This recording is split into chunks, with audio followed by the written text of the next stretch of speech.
안녕하세요, 여러분. 임지혜 변호사입니다. 오늘은 황혼이혼의 모든 것이라는 주제로 돌아와 봤습니다. 황혼이혼이라.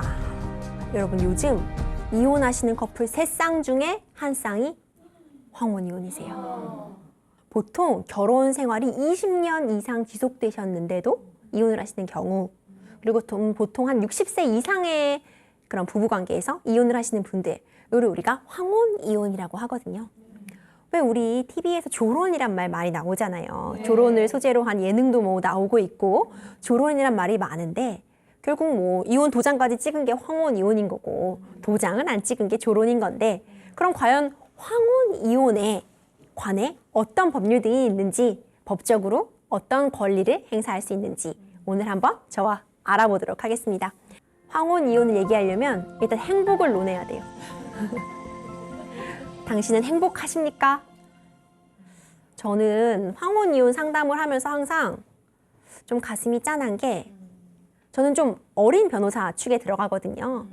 저한테 찾아오시는 황혼이혼 의뢰인 분들은 주로 자녀분들이 모시고 오는 경우가 대부분이에요. 그래서 이제 자녀분들은 이제 뭐 변호사들 검색도 해보시고 하면서 이제 저를 찾아오시는 거죠. 엄마나 아니면 아버지를 저한테 데리고 오시는 거예요. 이혼을 하겠다고. 그래서 그런 경우를 보면 사실 그 자녀분의 또래가 저와 대부분 유사하고, 또 정말 저의 부모님 연배 되시는 분들을 보면서 정말 많은 생각을 하게 되거든요. 그래서 자녀분들이 해주시는 얘기 중에 제가 정말 기억에 남았던 건, 우리 엄마가 하루라도 행복했으면 좋겠대. 사실 이혼 상담을 오시면 변호사들이 말리는 경우도 많아요. 다 변호사가 막 이혼시키려고 하는 게 아니에요. 이혼을 해도 득이 될 게 없을 때, 적어도 재산 나눌 것도 없을 때, 지금 이혼이 답이 아닐 때, 사실 뭐 생계가 막막하실 때, 그런 경우에는 뭐 무조건 감정적인 이혼을 저희가 지지하진 않거든요. 그런데 이제 그런 상황이지만 자녀분들이 와서 그렇게 우리 엄마가 하루라도 행복했으면 좋겠어요, 이런 말씀하시면 저도 정말 심장이 쿵 떨어져요. 결국 황혼이혼은 하루라도 행복하기 위해서 하는 이혼인 것 같아요. 사실 이제 한 3, 40년 정도 사셨고 서로 부양과 돌봄이 필요한 나이에 사실 여러분 이혼이 쉽지도 않거든요. 소송 1심만 해도 한 1년 걸려요. 그리고 그 과정은 쉽나요? 떼내야 되는 서류가 얼마며 변호사 비용도 들죠. 재산을 또 나누죠. 자녀들은 뭐 어떻게 할 거야. 그럼에도 이혼을 결정하신다는 건 하루라도 행복하게 살고 싶다는 거죠. 결국 이 황혼이혼은 행복과 맞닿아 있는 것 같아요. 그런 황혼이혼 특징을 좀 나눠볼 수 있을 것 같아요. 먼저 말씀드린 것처럼 결혼은 적어도 20년 차 이상, 60세 이상 연령층의 이혼이 황혼이혼이고, 서로 간에 부양이 필요한 관계 간의 이혼이에요. 젊은 층의 이혼의 경우에는 부양이 필요한 관계가 아니에요. 내가 내 몸을 건사할 수 있는 나이의 이혼이에요. 하지만 황혼이혼의 경우는 서로 지금 등 긁어줄 사람, 불 꺼줄 사람, 서로 약 챙겨줄 사람이 필요한 어느 정도 부양의 관계가 부부 관계임에도 불구하고 그걸 끊어내고 갈라서겠다 하는 이혼이에요. 그리고 세 번째 굉장히 중요한 특징인데요. 자녀 양육에 부담이 없는 이혼이에요. 사실 젊은 층의 이혼의 경우에는 가장 첨예하게 대립되는 부분이 이 친권 양육권의 문제거든요. 양육비 뭐 안 준다고 배드파더스 이런 얘기 나오고 하잖아요. 그런데 이 황혼이혼은 이 친권 양육권 부분이 뚝 떨어져 나간 부분이죠. 그게 문제가 되지 않기 때문에 특이하다. 이렇게 황혼이혼의 특징을 좀 소개해 드릴 수 있을 것 같아요. 사유에 있어서 좀 다른 부분이 있을까? 사유는 정말 딱 이 3가지라고 제가 단언할 수 있을 것 같아요. 첫 번째, 가부장적인 남편에 대한 반기. 이게 사실 가장 많아요. 이제 적어도 황혼이혼을 상담하러 오시는 어머님, 아버님들의 연배가 되면 60세 이상이시니까, 예전에는 진짜 남자가 뭐 부엌에 들어오면 뭐 떨어진다 그러고 정말 가부장적인 언어, 가부장적인 행태를 보여왔던 결혼 생활을 유지해 오셨던 분들이 많아요. 저한테 상담 오신 분들 중에 한 분은 어머님이 친정에 30년 동안 못 가셨대요. 안 보내주셨다는 거예요. 친정이 멀기도 멀었고 애들 키우느라 못 갔고 명절에는 시댁 식구들 뒷사거리 하느라 못 갔고, 이래서 못 가고 저래서 못 가고, 밭농사 때문에 못 가고, 추수하느라 못 가고, 겨울엔 또 아저씨 뭐 병수발 하느라 못 가고. 그런 가부장적인 생활 환경에 3, 40년 내가 살았지만 이제는 하루라도 인간답고 싶다. 하루라도 마음 편히 살고 싶다. 그런 경우가 많은 거죠. 이제 가부장적인 남편에 대한 반기가 가장 첫 번째 순위가 돼요. 이런 경우에 사실 정말 그 마음 아픈 케이스, 자녀분들이 이제 엄마 손잡고 이혼하자고 오시는 경우가 많아요. 두 번째, 평생 내가 아껴 모은 돈, 내 목 찾은 거야. 사실 이혼은 돈과 맞닿아 있어요. 좋은 이혼 변호사가 어떤 변호사일 것 같으세요?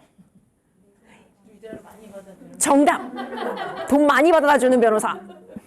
그게 당연하죠. 우리는 현실적일 필요가 있어요. 제가 사실 어머님들이 이혼하러 오시면 제일 먼저 물어보는 게 그거거든요. 어머님, 재산 분할 받으시는 거 말고 생계 유지할 수 있으세요? 생계 어떻게 하실 수 있는 상황이세요? 사실 그거는 정말 중요하거든요. 돈은 필요해요. 돈은 너무너무 중요해요. 그런데 이제 왜 돈이 문제가 되냐? 보통 이제 가부장적인 아버님에서 연결이 돼요. 가부장적인 아버님이 돈을 버셨다고 해도 그거를 정말 아껴가면서 자식들 키워가면서 모아서 대학 등록금 내시고 결혼 지참금도 하시고 어머님이 아껴 살았는데 공동명의 안 해줘.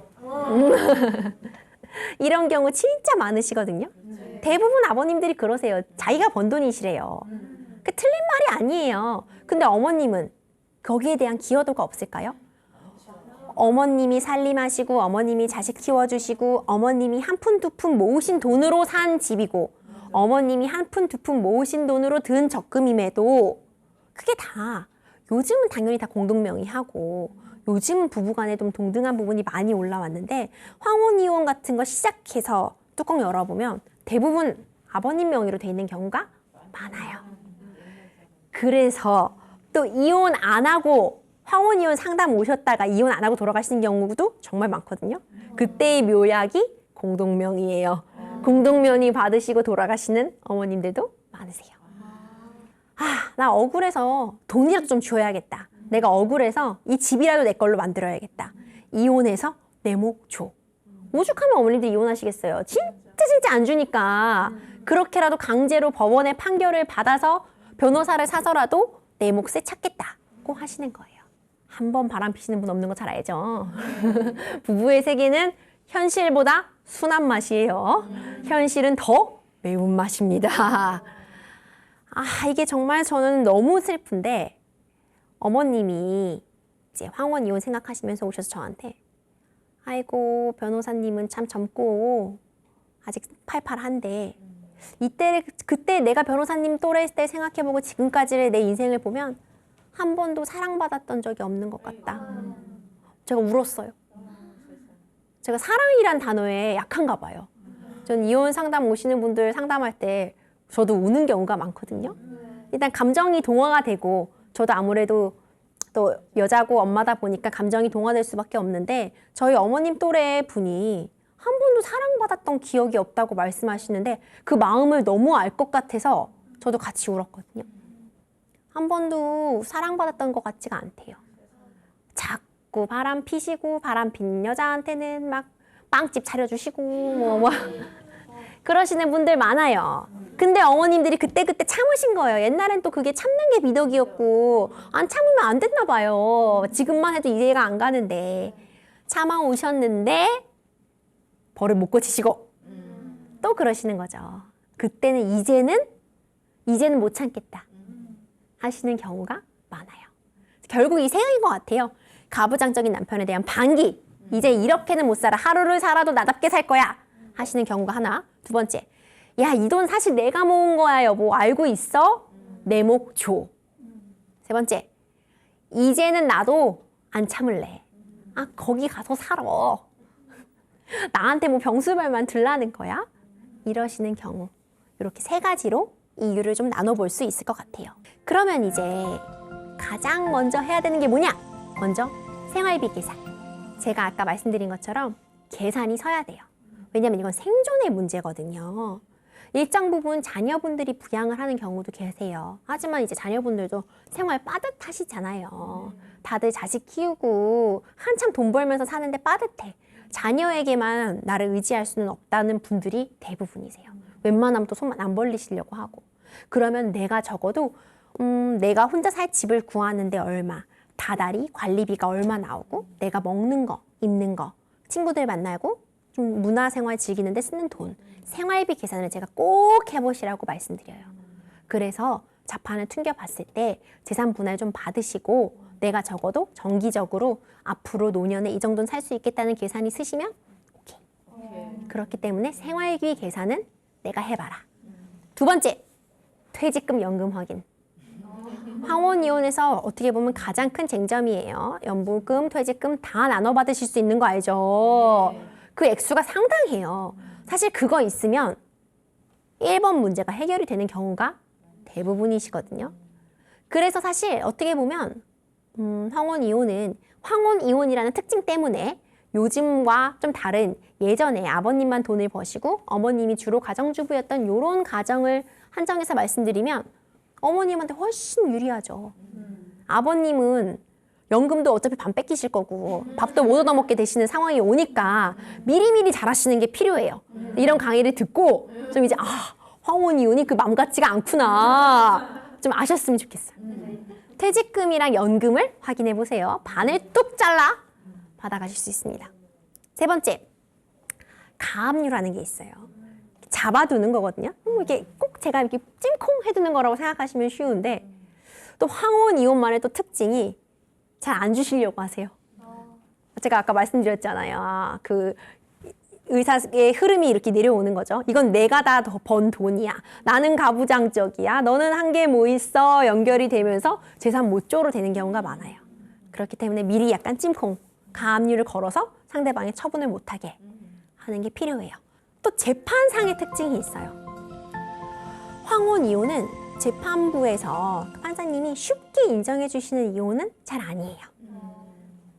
지금 젊은 부부라고 치면 좀 앞으로 좀 앞길이 창창하기도 하고 당연히 근데 뭐 외도나 폭력과 같은 적극적인 이혼 사유가 있을 땐 당연히 황혼이혼이 가능하죠. 그런데 그냥 뭐 단순 변심이라던가 뭐 그냥 언어 폭력 뭐 이 정도가 정신적인 피해를 입힐 정도에 미치지 못한다고 판단이 되는 경우 웬만하면 좀 살아보시는 게 어때요? 이렇게 판단되는 경향이 좀 있어요. 그러니까 인정받기 쉬운 이혼은 아니다. 그리고 또 이제 중요한 부분이 이혼 사유가 다 시효라는 게 있거든요. 그러니까 뭐 옛날에 막 20년 전에 외도를 가지고 지금 이혼할 수는 없어요.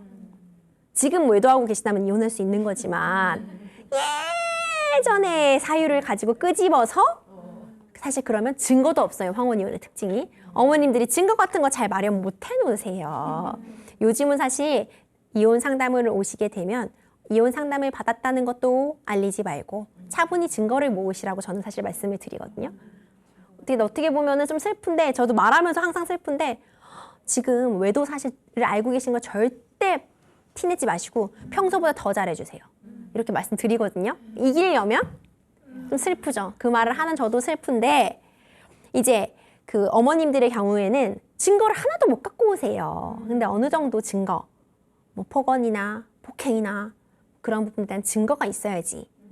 상대방이 이혼을 원하지 않는 경우에는 내가 증거가 있어야지 이혼이 되거든요. 그런 부분. 만약 둘 다 이혼을 하겠다고 하면 이혼 자체는 문제가 없으나 이제 재산을 갖고 싸우시는 거고 보통 또 아버님들은 이혼 안 하신다 그러거든요. 딱 봐도 지금 이혼을 할 이유가 없잖아요. 그러면 이제 이혼 사유가 있어야 되기 때문에 그런 증거가 없어서 좀 그런 부분이 있어요. 그리고 두 번째, 소송 중에 소취하시는 경우가 좀 많아요. 아까 제가 공동명의 하면서 어머님이 그냥 이혼 소송 안 하신다고 하시는 경우 있다 그랬잖아요. 실제로 이혼 상담을 오시는 뭐 10명의 분이 있다고 하시면 실제로 소송까지 가는 경우는 한 3건? 7건 정도는 상담 와중에서도 없어지는 경우도 있고 저희 입장에서의 또 애로사항은 말려요. 저희도 이혼을 항상 권하는 게 아니에요. 이래저래서 한번 고민해보세요 어머님. 이거 변호사비도 들고 재산도 좀 그렇고 좀 나눌 것도 좀 없고 해가지고 어머님 고민해보세요. 그럼에도 하시겠대요. 착수금 막 갖고 오세요. 그래서 막 열심히 소장 썼는데 안 하신대. 반환해달래. 이런 경우도 많아요. 이혼을 하는 방법은 세 가지가 있어요. 우리가 그 드라마에서 많이 나오잖아요. 내가 써야 될 건 다 썼고 도장 찍었어 하고 서류 던지는 거. 그게 바로 협의 이혼. 협의 이혼은 결국 둘이 이혼에 대한 의사가 합치되면 둘 다 이혼하겠다고 마음을 먹으면 할 수 있는 거예요. 그럼 가능하죠. 그게 바로 협의 이혼. 뭐 도장 찍었네 뭐 말하는 게 바로 협의 이혼. 이제 그 다음이 조정. 조정은 좀 생소한 제도긴 하시죠. 근데 왜 우리가 또 인터넷 기사 보면은 왜 연예인들이 뭐 조정으로 마무리했다 뭐 이런 게 나와요. 조정은 아무래도 둘이 합의가 되면 그 합의문 같이 조정문으로 받는 거기 때문에 재판보다 기간이 훨씬 짧고요. 좀 수월한 면이 있어요. 좀 간략한 절차로 끝낼 수가 있거든요. 정식 재판을 구하는 것보다 좀 더 안에 넣고 싶은 걸 넣을 수도 있어요. 마음대로 내가 넣고 싶은 거를 조정문에는 다 넣을 수 있어요. 예를 들어서 뭐 이혼은 해도 뭐 몇 회 뭐 추석이나 설 아이들 생일에는 뭐 같이 만나서 밥을 먹기로 한다. 심지어 이런 내용이 들어갈 수도 있는 게 조정문이에요. 좀 더 간이한 절차 그리고 조금 더 편안한 절차로 이혼을 하는 과정이 조정법원에서 조정위원 앞에서 하는 거. 그런 걸 조정이라고 하고 결국 우리가 진짜 판사님 앞에서 재판을 받고 시시비비를 가르는 그런 것까지 가는 게 재판상 이혼. 이혼하는 법은 이렇게 세 가지가 있어요. 그럼 이혼이라는 걸 하려고 할 때 우리가 뭘 결정해야 되느냐? 바로 이 세 가지예요. 결국 이 세 가지 다 어느 정도 돈과 연결이 되어 있어요. 먼저 재산분할. 근데 재산분할. 많은 분들이 1번과 2번 재산분할과 위자료를 헷갈려 하세요. 근데 완전히 다른 거거든요. 재산분할은 부부가 같이 결혼 생활을 유지해 오면서 그동안 쌓은 재산에 대해 나누는 거예요. 그렇기 때문에 잘못을 한 사람, 내가 만약 외도를 했어. 내가 외도를 해서 이 결혼이 깨지는 거라 하더라도 외도를 한 사람은 재산분할을 받을 수 있어요. 이거는 부부 간에 공동으로 형성한 재산에 대해서 나누는 거예요. 되게 드라이한 절차인 거죠. 나누는 거, 재산 나누는 거. 아, 너가 집해왔지, 내가 혼수해왔지, 나누는 거. 재산분할은 그렇기 때문에 유책 배우자도 당연히 받아갈 수 있는 거다. 그래서 많은 분들이 이걸 위자료랑 헷갈려 하세요. 위자료는 잘못한 사람이 주는 돈. 이 결혼을 깨지는 데 책임이 있는 사람. 아, 내가 상대방 배우자의 외도로 인해 극심한 정신적 고통을 입은 거에 대한 금전 배상. 이게 위자료예요. 그러니까 재산분할과 위자료는 성격이 완전히 다르죠. 근데 또 이제 안타까운 부분이 이제 위자료가 그렇게 우리 법원에서 통상 많은 금액이 인정되진 않아요. 1,000만 원에서 3,000만 원 정도에서 결정이 나거든요. 생각보다 작아요. 큰다면 큰 돈이지만 내 평생을 바친 거에 생각했을 때 1,000에서 3,000만 원 정도면 충분한 보상이 된다고 보기가 좀 어렵잖아요. 뭐 500만 원 나오기도 해요. 그렇기 때문에 사실 재산분할 싸움이 크다. 그리고 요즘 위자료를 좀 현실화해야 된다는 말이 계속 나오고 있어요. 위자료를 제대로 지급하게 해야 된다. 어쨌든 이렇게 이혼에선 재산분할과 위자료를 각각 결정해야 되고 3번이 원래는 이혼에서 굉장히 이슈가 되는 친권자를 정하고 양육권자를 정하고 매달 지급해야 하는 양육비를 정하는 게 이혼에서 굉장히 포인트가 되지만 말씀드린 것처럼 황혼이혼에서는 결국 이게 이슈가 되지 않죠. 결국 남은 건 재산분할과 위자료. 그중에서도 재산분할이 가장 첨예하게 대립이 되는 부분이겠죠. 제가 아까 이혼에는 세 가지 종류가 있다 그랬잖아요. 협의 이혼이 있고 조정이 있고 재판상 이혼이 있다. 재판상 이혼을 할 수 있는 그래서 이혼이 되는 사유가 이렇게 존재해요. 첫 번째, 부정한 행위가 있을 때 바로 외도. 이게 바로 외도죠.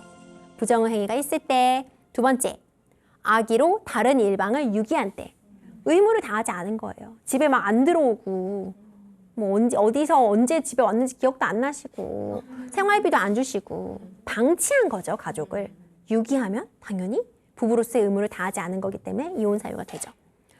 배우자 또는 그 직계 존속으로부터 심히 부당한 대우를 받았을 때 딱 들어맞는 사유가 시어머님이 모질게 구박하시는 경우, 예전에 그런 거 있었잖아요. 그런 것도 이혼 사유.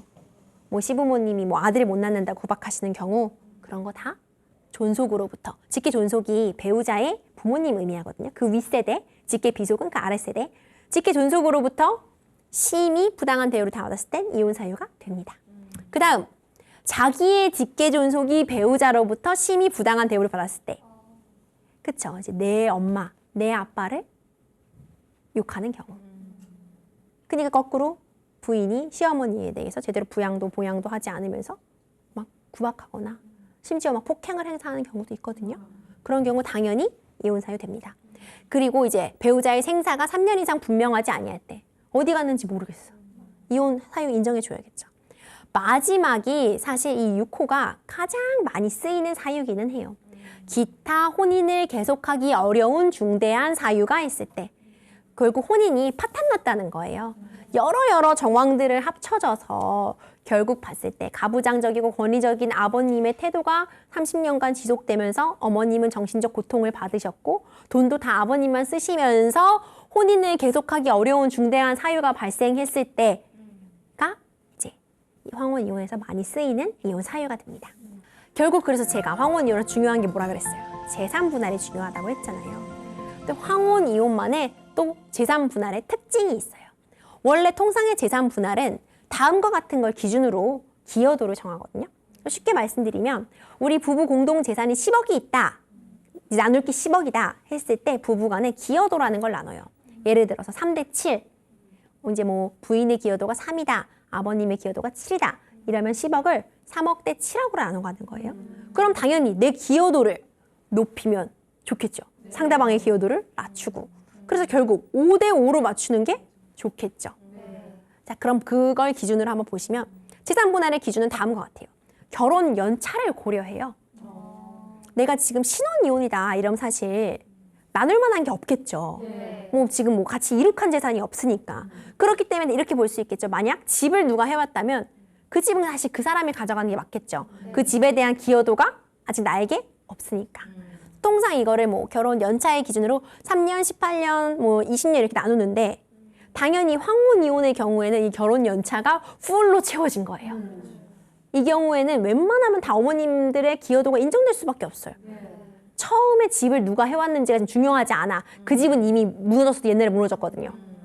그렇기 때문에 이런 경우가 어머님들한테는 좀 유리한 그런 거다. 한번 말씀드리고 싶고 집을 누가 마련했는가 당연히 그 기준으로 삼는데 황혼 이혼의 경우에 말씀드렸던 것처럼 그게 지금 기준이 모호해져 버렸고 결혼 중 누가 돈을 벌었는가 굉장히 중요한 기준이에요. 근데 그렇임에도 불구하고 황혼 이혼의 경우에는 어머님들이 워낙 오랜 기간 결혼 생활을 유지하셨기 때문에 기여도가 굉장히 높게 올라가요. 그리고 누가 자녀를 양육하는가? 이미 어머님들이 양육한 경우가 대부분이죠. 그리고 앞으로 남은 양육할 자녀는 없기 때문에 이 부분도 좀 빠지게 되고 이것도 굉장히 중요하게 보거든요. 이혼해서 재산 분할을 하는 건 지금 재산을 나누는 의미도 있지만 향후 상대방 배우자의 안정적인 미래를 약속하는 경우도 있어요. 이게 좀 재밌는 판례였는데 미국 판례였는데 타이거 우즈가 이혼 소송을 하면서 재산 분할을 굉장히 많이 해줬거든요. 거기서 이제 유명한 얘기가 타이거 우즈의 자녀들은 아빠가 이혼하기 전과 후에 관계없이 타이거 우즈의 자녀로서의 삶의 품위, 삶의 질을 유지할 권리가 있다는 거예요. 그러니까 재산 분할을 많이 해줘서 이혼 전같이 풍요롭게 살게 해줘라 이런 뜻인 거죠. 이제 미국의 사례이긴 하지만 우리 법원도 어느 정도 이혼 후에 삶의 질에 대해서 맞춰주려는 그런 경향이 있어요. 이런 부분을 고려할 때 황혼 이혼은 거의 대부분 5대 5. 5대 5가 잘 안 나오거든요.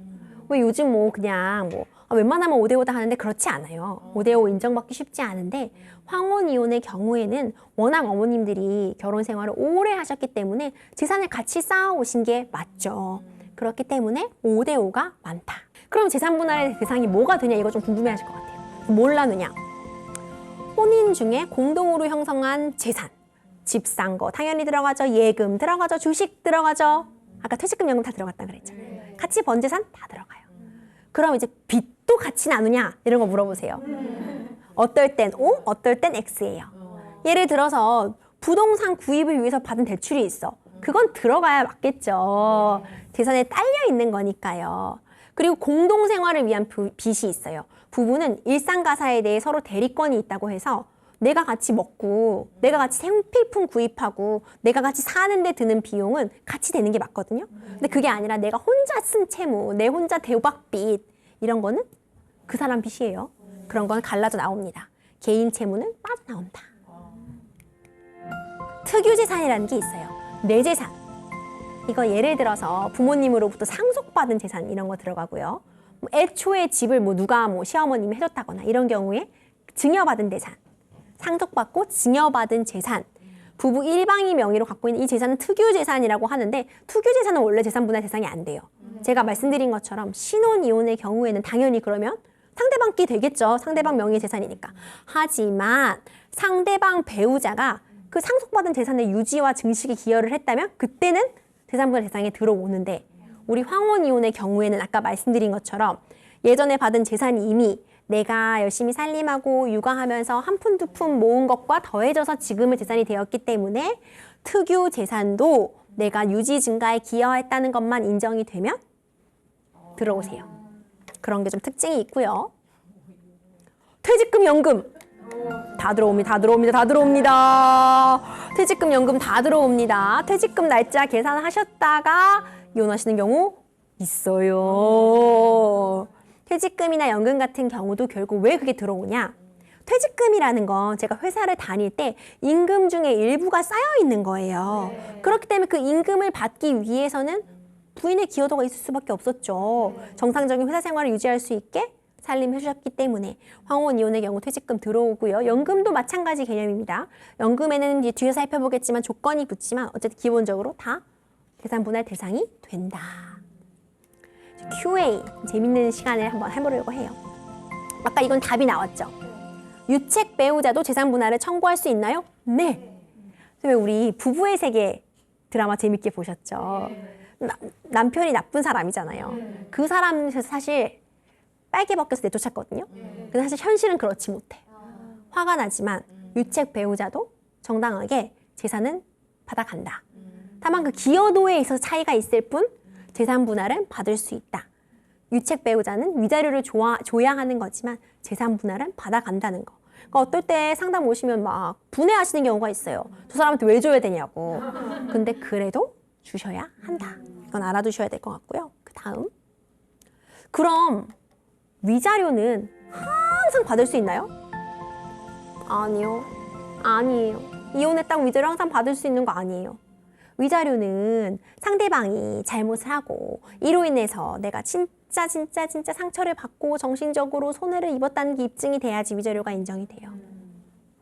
물론 그 증거라는 게 참 애매해요. 뭐 진단서가 있다고 인정이 될 것이냐, 뭐 나한테 폭언하는 그런 녹음이나 문자가 있다고 인정될 것이냐 애매하지만 항상 위자료가 인정되는 거는 아니에요. 보통 소송하면 쌍방이 다 신청하세요.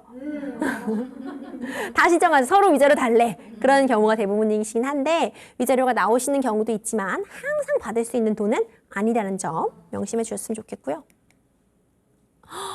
이거 중요할 것 같아요. 대부분 이제 황혼 이혼을 찾아오시면 어머님이 아무것도 모르세요. 재산을 몰라. 본인이 뭘 갖고 계신지 아무것도 몰라. 사실 심한 경우에는 은행 한번 제대로 혼자 가보신 적이 없는 경우도 많아요. 모르죠. 왜냐면은 그냥 아버님이 돈 다 버시고 알아서 관리하시면서 생활비 받아 쓰시는 경우가 우리네 어머님들의 대부분 많이 또 그러셨어요. 그러면은 못 찾나? 아니에요. 그래서 변호사가 있는 거죠. 우리가 금융기관에 사실조회라는 걸 다 신청해요. 그러면 아버님 예금 내역 쫙 다 뽑아볼 수 있어요. 그리고 국토거래부에 신고 사실조회 넣으면은 명의 부동산 쫙 나와요. 다 나와요. 그럼 빼돌린 거 못 찾냐? 아유 찾죠. 3년간의 금융거래 내역을 쫙 봐요. 어머? 1억이 빠졌어. 그럼 제가 의문을 품을 거 아니에요. 그럼 제가 물어봐요. 1억 어디다 쓰셨어요? 혹시 이혼할 거 대비해서 빼돌리신 거 아니에요?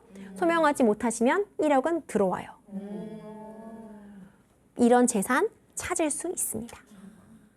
요즘은 그래요. 그래서 사실 법의 도움을 받으셔야 돼요. 대부분 진짜 아무것도 모르신다 그래요. 그래서 뭐 받을 수 있는 것도 모르시는데 나중에 사실조회 쫙 뽑아보시고 깜짝 놀라세요. 이런 게 있었어? 보험금도 이렇게 있었어? 다 나누실 수 있거든요. 그러니까 심지어 내가 배우자의 재산을 모른다고 해도 배우자가 빼돌린다고 해도 찾을 수 있어요. 근데 또 진짜 막 너무 막 잘 빼돌리시는 분들이 있어. 근데 그러면 사실 못 찾아. 그렇게까지 하는 건 뭐 조금씩 빼돌리고 좀 큰 액수가 한 번에 뭉텅 나왔다 이러면 사실 찾기가 쉬운데 자잘하게 좀씩 빼돌리신다거나 아니면 정말 예전부터 보통 저희가 이혼 전 3년치 정도의 자료를 보게 되는데 예전에 미리 빼돌리셨던 거나 이런 건 사실 안타깝죠, 이런 경우에는. 하지만 최대한 찾을 수 있다는 거. 다음 볼까요? 이거 진짜 질문 많이 하세요. 왜 간통죄가 폐지됐다고 하잖아요. 2015년도에 간통죄가 폐지됐어. 그러면 이제 배우자 외도 처벌 안 받나? 처벌은 안 받아요. 간통죄라는 건 형법이에요. 형법이라는 건 너가 나쁜 짓을 했어. 그에 따라 이런 벌을 받아. 가 형벌이거든요. 그게 형법이에요. 근데 우리 아까 이혼 사유가 나왔던 건 민법이에요. 민법은 재산적인 관계를 다루는 법이거든요. 형법에서 형벌로서의 간통죄는 폐지됐어요. 그러니까 내가 더 이상 외도를 한다고 해서 벌을 받는 존재가 아니라는 거예요. 옛날에는 뭐 징역 6월 나오고 막 진짜 교도소 가고 뭐 그런 게 있었거든요. 근데 이제는 그런 게 없어요. 대신 뭐가 남았냐, 우리에게는 아까 말한 위자료 청구가 가능해요. 그 외도로 인한 정신적 손해를 입은 거는 명백하잖아요. 그렇기 때문에 당연히 민사적으로 불법 행위, 너희가 나쁜 짓을 했으니까 그에 대해 손해배상을 해가 가능해요. 누구에게 가능할까요? 여기서 누구한테 손해배상을 청구할 수 있을까요? 남편한테, 그리고 불륜 상대방한테. 둘 다에게 소송을 청구할 수 있어요.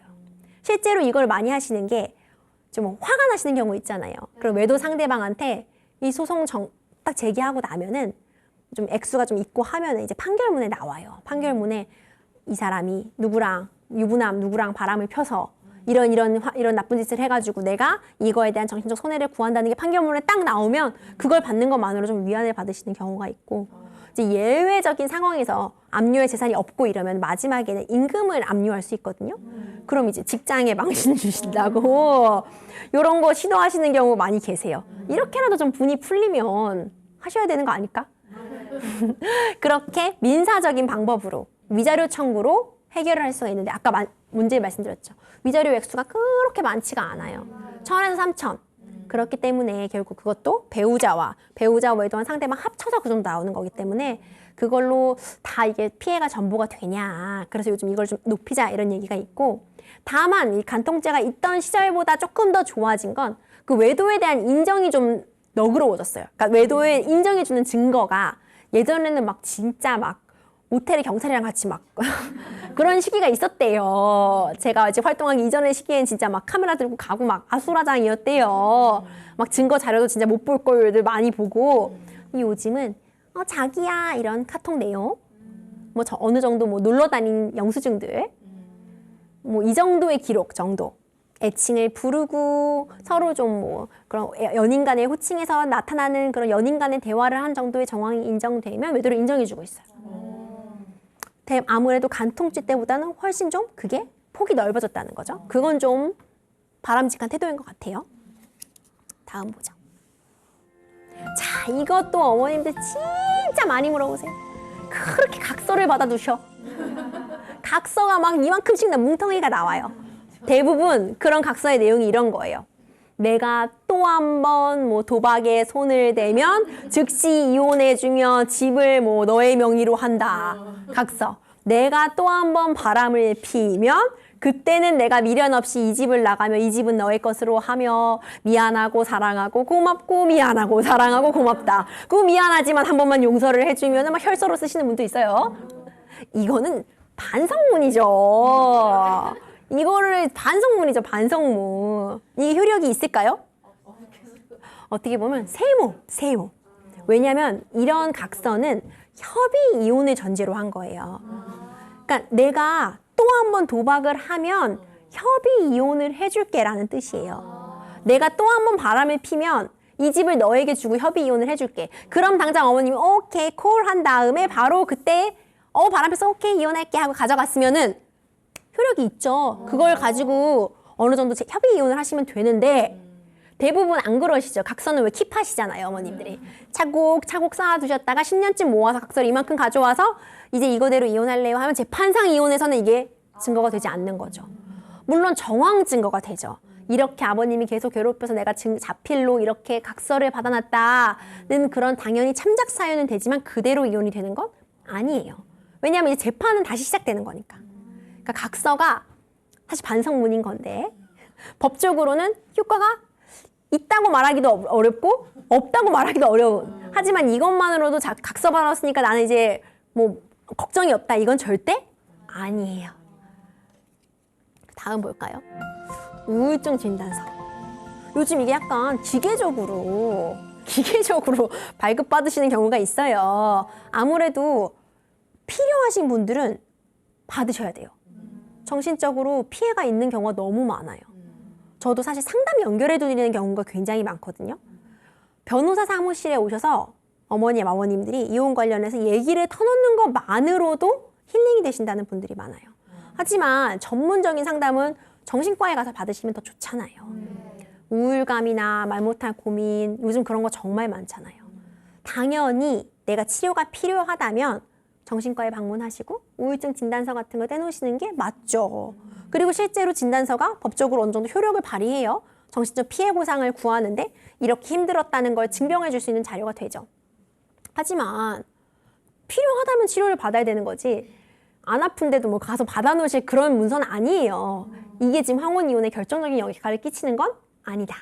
당연히 필요하면 치료를 받으셔라. 하지만 그게 아니라면 아니다. 이건 제가 딱 잘라 말씀드릴 수 있을 것 같아요. 자, 이거 아까 제가 연금 말씀드렸잖아요. 연금이 황혼 이혼에서 되게 중요해요. 국민연금, 처음 먼저 국민연금이 굉장히 크죠. 혼인 기간이 5년 이상 되고 이제 60세 이상이 됐어요. 그럼 받으실 수 있는데 배우자의 딴 자의 그 60세 이상이 되면 노령연금을 분할해서 받을 수 있어요. 국민연금 지금 열심히 부으시잖아요. 그거 갈라 나올 수 있다. 직접 청구해서 받을 수 있다. 연금 중에 또 유명한 연금이 있죠. 공무원 연금이랑 그리고 이제 사립학교 교직원 연금.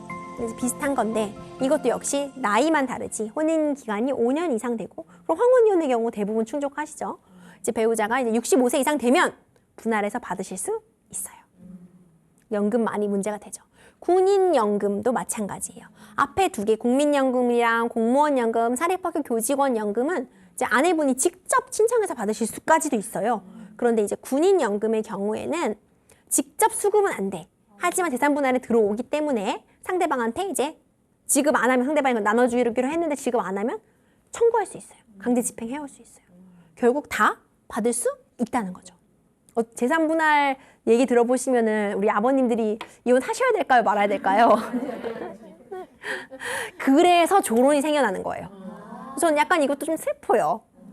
그래서 조론하시는 게 좀 맞나 싶기도 해요. 물론 이 재산이 좀 복잡하기도 해요. 이걸 이렇게 똑 잘라서 나누기도 참 좀 번잡스럽기도 하고 뭐 굳이 이렇게까지 해야 되냐 이런 생각도 드시기도 하고 그렇잖아요. 근데 이제 아무래도 그런 번거로움을 좀 피하고 어머님이 적어도 밥에서의 해방, 빨래에서의 해방, 폭언으로부터의 해방을 위해서 조론을 선택하시는 경우도 저는 좀 많은 걸라고 생각이 돼요. 좀 어떻게 보면 좀 씁쓸하죠. 그래서 과연 그래서 황혼 이혼하신 분들의 만족도가 어떠실 것 같으세요? 대부분 어머님들의 경우에는 좋아하세요. 이제 진짜 밥으로부터의 자유, 빨래로부터의 자유. 아까 제가 처음에 말씀드렸던 하루라도 인간답게 살고 싶다가 해결되시는 거예요. 홀가분하다는 경우가 많으세요. 또 아까 말씀드렸던 것처럼 황혼 이혼의 특징이 자식이 지지하는 경우가 많아요. 그냥 편하게 살자, 따로따로 살자. 자식이 황혼 이혼을 지지하는 경우가 많아요. 그렇기 때문에 어떻게 보면 이혼하셔서도 진짜 좀 친구처럼 사시는 경우가 있어요. 끝이 그렇게 나쁘지 않아. 그냥 명절에는 좀 만나서 같이 보시고 실제로 막 어머님들이 반찬도 해다 주시는 경우도 있어요. 갈라졌지만 뭐 30-40년 산 사이에서 하지만 이제 아이들도 다 결혼도 했고 재산도 내가 받을 것 받고 더 힘들지 않고 살고 싶다 이렇게 하시는 경우가 많아요. 좀 어떻게 보면 좀 씁쓸하죠. 그래서 결국 이혼이라는 건 이별이잖아요. 이별이야. 내가 자녀까지 낳고 살았던 사람과의 이별이야. 아름다운 이별이 있을까요? 쉽지가 않아요. 이 아름다운 이별이 쉽지가 않은 건 딱 한 가지, 돈 때문에 더 그런 것 같아요. 그리고 사실 이혼 소송을 하면 그 소장에는 막 서로에 대한 어느 정도 험담도 담기게 되고 가슴 아픈 말들이 막 담기게 되잖아요. 그러다 보면은 참 아름답기가 어려워. 그래서 어머님들도 상처를 받으시는 경우도 많아요. 이혼 소송을 하시다 보면은. 그래서 더 마음을 다치시고 어떻게 나한테 이런 말까지 하냐 이런 경우도 많으세요. 또 어떤 경우에는 또 잘 조정이 되기도 해요. 제가 아까 조정은 조정위원 앞에 좀 간이하게 하시는 절차라고 했잖아요. 그래 어느 경우에는 또 두 분이 너무너무 아름답게 그래 우리 집은 반씩 갖고 재산은 이렇게 나누고 평생 따로 또 같이 편하게 지냅세 하시는 경우도 많아요. 근데 황혼 이혼은 어떻게 보면 이혼에 있어서 지금 하나의 트렌드예요. 그 황혼 이혼의 건수가 정말 가파르게 증가하고 있거든요. 근데 당연히 100세 시대가 도래했기 때문에 앞으로도 더 많아질 거라고 많이들 예측을 하고 있어요. 색상 중 한 건이라고 말씀드렸잖아요. 그러면 진짜 많아요. 근데 이 색상 중 한 건 이건 여러 이유가 있어. 일단 초기에 이혼을 많이 하는데 혼인신고를 안 하는 비율이 요즘 굉장히 높아요. 그건 집계가 안 되잖아요. 이제 그런 부분이 빠진다는 점을 감안해도 황혼 이혼의 비중이 굉장히 높아 있어요. 근데 황혼 이혼 참 어렵다, 그죠? 아름다운 이별이 있을까 생각해 봤을 때 좀 어렵죠. 하지만 결국 결혼이라는 것도 우리가 행복하기 위해서 한 거고 이혼이라는 것도 우리가 행복하기 위해서 하는 거잖아요. 그걸 좀 생각해 보면 좋을 것 같아요.